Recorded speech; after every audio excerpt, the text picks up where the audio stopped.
Kwa majina naitwa Omar Issa Kombo, ni mgombea wa nafasi ya ubunge kupitia Chama cha Mapinduzi katika jimbo la Wingwi. Na mimi nikiwa miongoni mwa wananchi ambao wanapiga kura jimbo hili katika shehia hii ya mjini Wingwi. Kwanza nimeseme nimeshatekeleza haki yangu ya kisheria ya kupiga kura. Nichukue fursa hii kuwapongeza sana wananchi wenzangu wa jimbo la Wingwi, kwanza kwa kujitokeza kwa wingi katika zoezi hili la upigaji wa kura katika kutumia ile haki yao ya kikatiba ya kuchagua viongozi. Pili, niendelee kuwashukuru wenzetu wa tume ya uchaguzi zote mbili, kwa maana ya ile ZEC na INEC, kwa usimamizi mzuri wa uendeshaji wa zoezi la upigaji wa kura. Sambamba na hilo, niendelee kuwashukuru sana vyombo vyetu vya ulinzi na usalama kwa kuendelea kudumisha amani na usalama.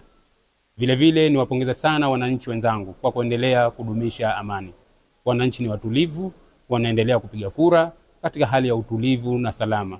Niseme kwamba kwa kweli mimi kama mgombea nimeridhishwa mno na hali ya uendeshaji wa zoezi la upigaji wa kura.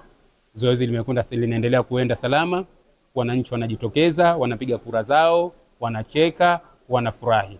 Hii kwa kweli ni historia kwa Zanzibar.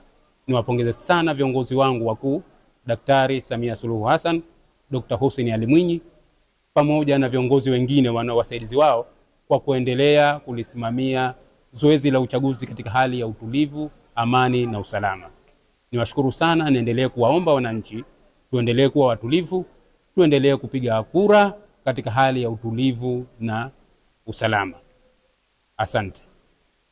Niendelee kutoa wito tu kwa wale wananchi wenzangu ambao bado hawajafika kituoni, kwa maana hawajajitokeza kuja kupiga kura, basi watoke. Hali iko salama, hali iko shwari, hakuna tatizo lolote. Yani ni zaidi ya ushuari, au napata kusema ni zaidi ya salama.